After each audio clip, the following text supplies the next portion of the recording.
Shalom, Akim, Shalom. Shalom. Kahalo, Yahweh, Hawah Ba'Shem, Yahushua Ba'Shem, B'Kakodash. This is the brother Ariala. Brother Bakwasha. Brother Yakov. We coming back again with another lesson, and this lesson we want to talk about the age and times of men, how we're in a time of weak men, and how it's leading to the downfall of the society. And I want to open up with this clip by Glenn Beck. He ends up making a quote by, I believe the person was Michael Hoffman or something like that. I can't remember. But it does highlight the times that we're in, and we wanted to kind of touch in on it, like we're coming into a transition, a paradigm shift. And the Most High is expecting his men, the men of the nation of Israel, to stand up, all right, and to be prepared for troubling times and get ready, Right. You know what? I'm going to open up with Job. This is in Job real quick. Job chapter 40, absolutely. In 6, it says, Then answered the Lord unto Job out of the whirlwind and said, Gird up thy loins now like a man, and I will demand of thee and declare thou unto me. Okay? So, if we want to stand before the face and glory of the Heavenly Father, we need to gird ourselves up like a man and prepare and get ready, because the Most High is not listening to anybody who's sissified. He's not dealing with sissified men. Effeminate, weak men. No. It's time for us to gird ourselves up in the spirit. We always talk about put on the whole armor of the Heavenly Father. Well, you got to be a man to prepare for war. And to be able to put yourself in this sense of this battle. Right. It's a mindset. That's it. Real quick, Psalms 94, verse 16. Who will rise up for me against the evildoers? Or who will stand up for me against the workers of iniquity? And so when you stand, that's a affirming action of power that you're willing to fight. And what do they say? You have to stand for something or you'll fall for anything. Mm-hmm. And so that's what's happening. People are falling for the lies of Esau. But yeah. That's right. Absolutely. This is the book of 2 Timothy 2, and I'm going to start at verse 1. It says, Thou therefore, my son, be strong in the grace that is in Yahushua Mashiach. And the things that thou hast heard of me among many witnesses, the same commit thou to faithful men who shall be able to teach others also. Thou therefore endure hardness as a good soldier of Yahushua Mashiach. So you're seeing a masculine mind frame that's being spoken about here. Yeah. Being a soldier, being a faithful man, a man that can endure hardness, right? And that's not, and that's what's like the brothers was going into. In this society, it's effeminate. All right, behavior that's being pushed out there. All right, men not standing upon their own 2 feet, so to speak. Right, or women ruling the household. All these things are being pushed into society. But as we're seeing, it's a complete different narrative that's being spoken about here in the scriptures, and that's what we're walking into. All right, the tabernacles of David being rebuilt as in the days of old. And when you read about David's men, all right, it says they would chafe in their hearts, roughly paraphrasing that, as a bear robbed of her whelps. Right, these were mighty men that had masculine mind frames, man, and these weren't just strong men that could just fight in war. All right, these were men that were serving the Lord. They were going hard for Yahweh Shem Yahushua. When you read about Judas Maccabees, man, if you don't know what a man is, read about our forefathers, man. Yeah, the key component, their strength wasn't from their muscles. Their strength was from their integrity. Right. Their strength was from their virtue. Right. Their strength was from the responsibility that they held, their duty, their faithfulness. All of these key components of the fruits of the Spirit, they held up. In this society fights back from you being a man of honor. Being an honest man, being someone who's just and accountable in the Lord. When you do those things, you stand up as a man. Right. These are the things to be taught and passed down. Then, it goes down to actual physical strength. But spiritual and mental fortitude is the key components of being a man. And those things are being stripped of men in society in general for control. Right? A man is not allowed to be masculine in his society. It's actually shunned. It's shunned for you to come into that masculine nature, and that's a mindset first, And I was talking to the brothers earlier before we started this lesson. I was listening to Dan Penna, and he was teaching a class, and he was just talking about how men aren't the same anymore. When even when you watch boxing, you go back and watch 80s, 70s, and 80s boxing. The grip, of a 15-round fight. The grit and the blows that they endured and the mindset. Right. And you look now, it's different. You know Right. what I mean? It's a different type. You can see the nature has weakened even in just a few decades. Yeah, you can't even hit the quarterback no more. Right, yeah. You know, in football, you know, y'all can't even, you know, it's very, very soft. So, you know, but that also goes back to a mindset, and it goes back to a way that's diminished in the earth, and that's been very purposeful, okay? That's been very purposeful. Right. You had something? No, that's... Okay. Well, I want to read this real quick in Matthew, the 12th chapter. Matthew chapter 12, and verse 29 says, "Or else how can one enter into a strong man's house and spoil his goods," right? And spoil his goods, "except he first bind the strong man, and then he will spoil his house." So the strong men of our nation, the strong men in general around the world are being bound, Right. held back. Right. Why? So Satan can rule, control, dominate. Okay? Right. Not physically, Mm-hmm. but like you were talking about, that spiritual integrity. Absolutely. That's right. All right, so let's open up. I want to let Glenn Beck speak this real quick, and then we'll go from there. Phrase that I just read. It's from Michael Hoff. He wrote a book long ago called "Those Who Remain." It's a series of books, and in it, he wrote, I think, one of the most profound phrases I've ever heard. Hard times create strong men. Strong men create good times. Good times create weak men. And weak men create hard times. Where are we in that? We are now at the weakest men I think our country has ever seen. Men have been emasculated. Men are no longer men. You're not allowed to be men. And that's why we're having hard times.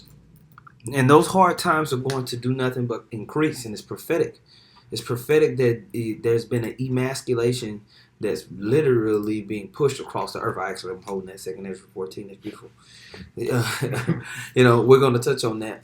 And it's the reason why is because Satan has ruled and has built himself up in this place, and it's degraded everything. We read about Isaiah. When you read Isaiah, the 3rd chapter, it talks about how, and this is a general concept in world history, is when you see empires rise and start to accumulate wealth, and the centerpiece of that empire, wherever the hub is, becomes more and more luxurious and rich and decadent.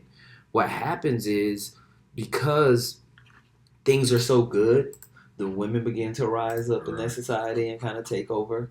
The children become more unruly, and the men of that society actually get put on the back burner. Right? We're not in a perpetual state of war, so there's a softness that kind of happens, and the need of the men, or the understanding that we need men, starts to begin to be diminished. So when you read that in Isaiah the 3rd chapter, you see how the lack of having men in at the helm destroys a nation. Destroys a nation. And so I want to read this here real quick in Revelation, the 18th chapter. In the 7th verse, it says, "How much she have glorified herself." This is talking about Babylon the Great, the whore that rideth upon the beast. Mystery Babylon the Great. How much she have glorified herself and lived deliciously. So much torment and sorrow give her hard times. Right? For she saith in her heart, I sit a queen, I am no widow, and I shall see no sorrow. And this is the mindset that's happened here in America. There's been a mindset of living deliciously, right? And so you look that word deliciously up. Strong's G 4763, straniao. Right, straniao. And so that word goes back to deliciously, or right, to be wanton, or to live luxuriously. And because of the accumulation of wealth, the control of the other nations, and the control of pretty much everything, this is a luxurious kind of sentiment has fallen upon this place and the people. And when you hear people talk about America's so great, it's like, yeah, it's because you've done this and this and this, but we're not going to talk about that. But it's created a weakness, a softness, and now weak men have created hard times, right? Did you have something, bro? I had that Isaiah, but 19? I don't know if you want to grab that yet. No, please pull that. All right, Con, this is the book of Isaiah, chapter 19, and verse 16. It Right. says, Because hard times is getting ready to come. As war is going to increase, there's more and more divisions that are happening in America and within, even North America and around the world, right? Go ahead. Isaiah 19 and 16, in that day shall Egypt be like unto women, and it shall be afraid and feared because of the shaking of the hand of the Lord of hosts, which he shaketh over it. Right, and so the Most High is going to shake his hand over this place and create evil times, hard times, prophetic times. That's why we're seeing everything increase the way that it is, man. The Most High is creating a transition or a translation of the kingdoms, okay? Right. So hard times is coming, and the nature of man is going to be revealed to be very, very weak. That's right. Very weak, yeah. Okay? And that's why in the scriptures, Yahweh Shah said it. He said, he that endures unto the end, the same shall be saved. And that word endure means to be made hard, right? So you have to have a certain mind frame of mental fortitude to be able to endure all these things that are coming to pass. And like the elder was going into, when shit starts hitting the fan, you're already seeing it now. Like just the little pressure of them pushing out the Jamba Juice, as we call it, right? Mm-hmm. You got men folding. Yeah. That was all gun-ho, man. Right. I ain't with this. And as soon as their job gets threatened, it's like, well, now I got to take it. I talked to somebody. He was like, man, I ain't taking that. But if they make it mandatory to go to travel on the plane, well, then I got to do what I got to do. Right. And when you read about our forefathers, their mindset was, I would rather suffer, all right, than give up my morals. I choose rather to suffer, like Moses. He said he chose rather to suffer than enjoy the pleasures of sin for a season. Mm-hmm. In this time period, men don't choose rather to suffer. They'll rather give up their morals or give up this and give up that, all right, to be more comfortable. And that's the mindset of a lot of women. They want to just have comfort. Okay, whatever is going to make it most comfortable. That's right. A man, he'll choose rather than suffer than to give up his morals, man. Yeah. What did Chris Rock say, man? If a man could live in a cardboard box and have a woman, he would do that, right? But because of women, they have to get the luxurious lifestyle and all the comfortability and all the things of that sort. So yeah, that in itself shows you the dynamic of changing a man's focus from being on Yahweh Shem Shah even to women, And so, were you doing on that, brother? In Isaiah, yeah. Okay. Can you bring back out that Revelation 18 real quick? I got a precept for that one. Right. Revelation chapter 18. Going on to that deliciously. Right. Revelation chapter 18, verse 7, it says, how much she have glorified herself and lived deliciously, so much torment and sorrow give her, for she saith in her heart, I sit a queen, I am no widow, I shall see no sorrow. Right, Khan. And so living deliciously is off of those philosophies, that doctrine. There's nothing wrong with, a man changing his gender. There's nothing wrong with a man lying with a man. You know what I mean? Those are all of those philosophies that people eat on and digest to where they're being corrupted. Mm-hmm. They're being consumed with the philosophy of Esau. So, but they become delicious to them because they don't have the spirit of Yahweh Shem Yahushua, which the men of Yahweh Shem Yahushua have, which is the reason why we can stand up. We can show masculinity out there hours upon hours, week in and week out, strong, fighting, with virility, which is that quickening spirit, of truth. So I got a quick precept. This is Sirach 13, and this is going into Esau and his wickedness, but I'm just going to get to the point if I can. Mm-hmm. Verse 4, because this is going into those meats. It says, if thou be for his profit, he will use thee, but if thou have nothing, he will forsake thee. If thou have anything, he will live with thee. Yea, he will make thee bare and will not be sorry for it. Going back to that strong man. He's going to make you bare. He's going to strip you from that masculinity. He's going to strip you from your God, your morality. He's going to make you bare. Mm-hmm. All right. It says, and will not be sorry for it. Mm-mm. Why? Because he's our enemy. You know what I'm saying? And that's what these Babylonians don't realize is they have an enemy. But more importantly, as Israelites, we have the true enemy, Esau, the so-called white man. Verse 6, if he have need of thee, he will deceive thee and smile upon thee and put thee in hope. He will speak thee fair and say, what wantest thou? And this is the point, verse 7. And he will shame thee by his meats until he have drawn thee dry twice or thrice, and at the last he will laugh thee to scorn afterward. When he see thee, he will forsake thee and shake his head at thee. Now, when you go into one of the symbolisms of meats, because we talked about living deliciously, going to philosophies, etc., it says, what does meat symbolize? It says, it is for this reason, for example, that we commonly relate the origins of civilized humanity to the beginnings of hunting and or farming. And this is likewise why meat has been a symbol of affluence, strength, and virility. And so going back to what brothers was talking about, when a kingdom at a time has all of the meats because they're not going out hunting for it any longer. Mm-hmm. So now they're starting to live deliciously on it. They become affluent. But what do they give in exchange for that? Is that power of actually going out and hunting and killing. Mm-hmm. That manliness of going out and doing those things. And so what Esau has done, he's made convenience. He's sold convenience in exchange for that masculinity of being able to bind that strong man. So right. So the nature of man has been diminished in this delicious society. All right. And so now what's happening? The Most High is rising men back up. Con. Okay. Now I wanted to get that in 2nd Ezra 14. You want me to read it? Mm-hmm. Okay, Con. So that 13. Okay, Con. This is 2nd Ezra chapter 14 and start at 13. Mm-hmm. Okay, Con. It says, gotta scroll down here a little bit.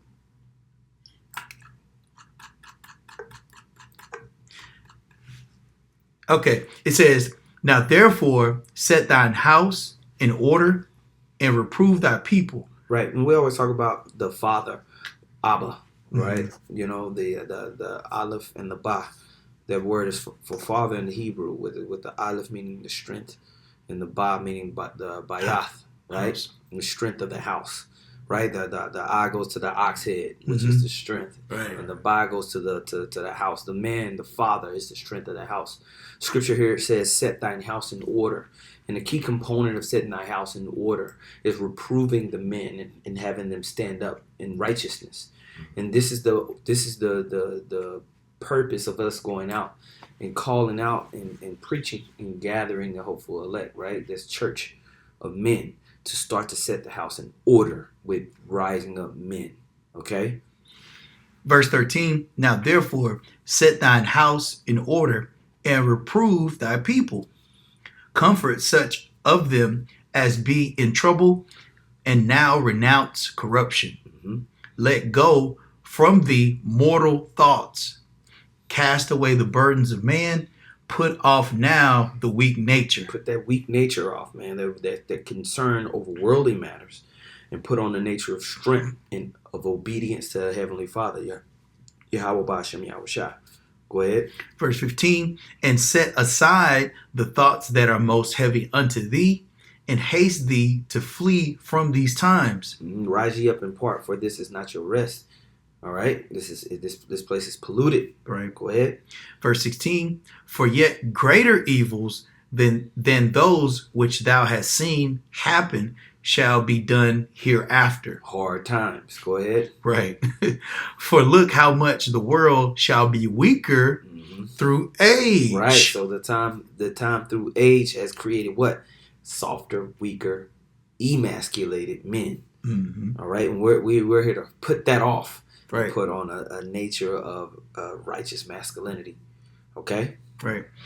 So much the more shall evils increase upon them that dwell therein. Boom. Boom. Okay. And so, we know that because of delicious times, hard times are coming and pressing upon this place. So it's gonna be needful that we have the integrity to stand up against it. Right. Perilous times are before us. Okay. Do you have a precept? Anything? This is 2 Timothy 1 and 7. Mm-hmm. It says, for the Most High hath not given us the spirit of fear, but of power and of love and of a sound mind. That's right. And that's the spirit that the Lord has put upon us, of power and of a love and of a sound mind, right? And really going into that word, going into sound mind, I'll pull it up real quick, because these are quality traits that we all have to have, and that this wisdom teaches us. In the Book of Wisdom of Solomon, the 8th chapter, it talks about the virtues of, the Catholic churches, they call it like the cardinal virtues or something along those lines. Mm-hmm. But it says that it's fortitude. Well, that's one of them. It's fortitude, and that's having a stable mind, right? And that's how men are supposed to carry themselves, with a stable mind, to be able to endure these things. If all hell is breaking out loose, but the man, he's going crazy, he's panicking, and this and that and the third, what do you expect the rest of the household to do? Bingo. That man is supposed to be a pillar. That's right. Oh, I got that precept when you're ready. That's right. That's right.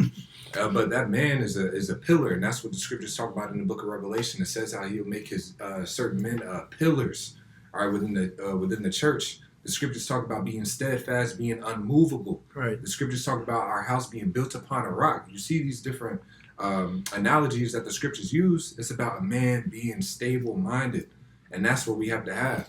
But it says that word sound mind, sophronismos. It says an admonishing or calling to soundness of mind, to moderation and self-control, moderation.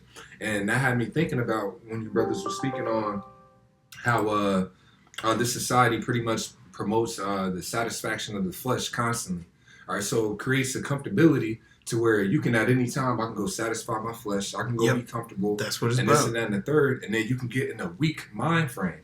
But that's why the scriptures direct us to do what? To do things in moderation, not giving ourselves over unto all these things, so that what? We can maintain that masculinity and that control, man. That's right. That's right. So we got to continue to press forward and build. Now, I want to get this real quick in 2nd Ezra, the 2nd chapter. It says, 2nd Ezra 2, man, and 44 says, so I asked the angel and said, sir, what are these? He answered and said unto me, these be they that put off the mortal clothing and put on immortal, right? Put off that weak nature, put on strength, legacy. All right, anything legacy minded is going to force you to be into discipline, and that discipline goes back to that word sound mind. Okay, so we put on the immortal clothing and have confessed the name of Yahweh Bashem Yahushua. Now are they crowned and receive palms. So you're going to receive that reward. And then said I unto the angel, what young person is it that crowneth them and giveth them palms in their hands? So he answered and he said unto me, it is the Son of the Most High, whom they have confessed in the world. Then began I greatly to commend them that stood so stiffly for the name of the Lord. Okay, and so those men that they elect, or those ones that are gonna stand up in strength of heart, strength of character, strength of spirit and mind. That is what the Most High is looking for right now. All right. That's right. This is Wisdom of Solomon 5:1. Then shall the righteous man stand in great boldness. There it is. Before the face of such as have afflicted him and made no account of his labors. Mm-hmm. That's right. It says the righteous man is going to stand in great boldness. Right. I don't know if the brother had quoted it or we might have read it earlier, but it says, "Who shall stand for me before the workers of iniquity?" Man. All right. So what type of? That's the spirit that we have to have, being willing to stand up for righteousness, man. Going back to those accounts in the Maccabees, man. Those men chose rather to die. All right. Rather to die than to stain their honor by going against the covenant, man. And those are the type of men with those spirit whom the Lord is looking for. Ultimately, the Lord has to put that spirit upon us. Yeah, right? Like even with the Maccabees' mother, all right, she showed integrity. She showed virtue, man. All right, but what? It says that the Lord filled her with courageous spirits. So it was the Lord that put the spirit on her. So even in the face of seeing her children slain before her, that she could be able to endure that and maintain her integrity. So this all has to be of Yahweh Bashem Yahushua, that we keep our integrity in these times. He's filling us with that masculine mind frame to be able to stand in great boldness before our enemies, man. You have a point? Did we bring out the Isaiah 32 yet? Okay, because the brother had talked about being a pillar. I just want to highlight that real quick. This is Isaiah chapter 32, verse 2. It says, and a man shall be as a hiding place from the wind and a covert from the tempest, as rivers of water in a dry place, as the shadow of a great rock in a weary land. So that's not going to be a weak man. Yeah.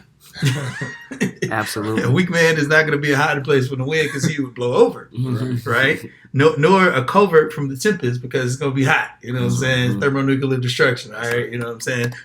So that mediator for us is Yahweh Shai. Right. But even for our women and our family, going back to the house, right? Which is why the man is the head of the house. Okay, he is going to be that covert from the tempest, a righteous man. Okay, That's right. Israelite man, elect man, as rivers of water in a dry place. So not only that, protection, right? But now even nourishment, through what? What is the nourishment? The wisdom, knowledge, and understanding of the Holy Scriptures, right? I got a precept to follow that. It says, in a shadow of a great rock in a weary land. Because you don't know where you at. We're in weary land right now. Yeah. Yeah. We don't know what's going down. Mhm. So as long as Esau is able to chip at that rock, then that rock becomes smaller and smaller and smaller. Right? Well, yeah. Well, a great rock is going to cast a shadow. If you're in a hot Mhm. place, you're looking for that shadow. You're looking for that comfort. And a good man is going to be like that shadow in a place that's hot. Mhm. You know what I mean? You're like, oh, I'm sit over there. I'm going close to that. You know what I Exactly. mean? And so that's what a good man represents in a weary land, is a place where you can sit under there and have some type of protection and covering, right? Okay. And before you read your precept to that, I want to highlight Isaiah the 13th chapter. I thought you got me. And I thought you got me uh-huh. on the precept. Isaiah 13:11 says, I will punish the world for their evil and the wicked for their iniquity. I will cause the arrogancy of the proud to cease. That's right. And I will lay low the haughtiness of the terrible, right? Right? So now hard times. Right. I will make a man more precious than fine gold, Right. even a man than the golden wedge of Ophir. Mm-hmm. Okay, so a man that's in the right spirit, hey, he's going to be hard to find. He's going to be more precious than fine gold. Okay, Right. so strong men, all right, tough men, hard men are going to be very, very, very rare and precious in the hard times to come. Okay, so hey, we got to get our mindsets right. You had that precept to back up what you had read. Con. This is Isaiah chapter 33, verse 6. I thought you was going to get it. It says, and wisdom and knowledge shall be the stability of thy times. Yeah. Okay? So without that, you ain't going to be stable. You're going to be like a woman. You know what I'm saying?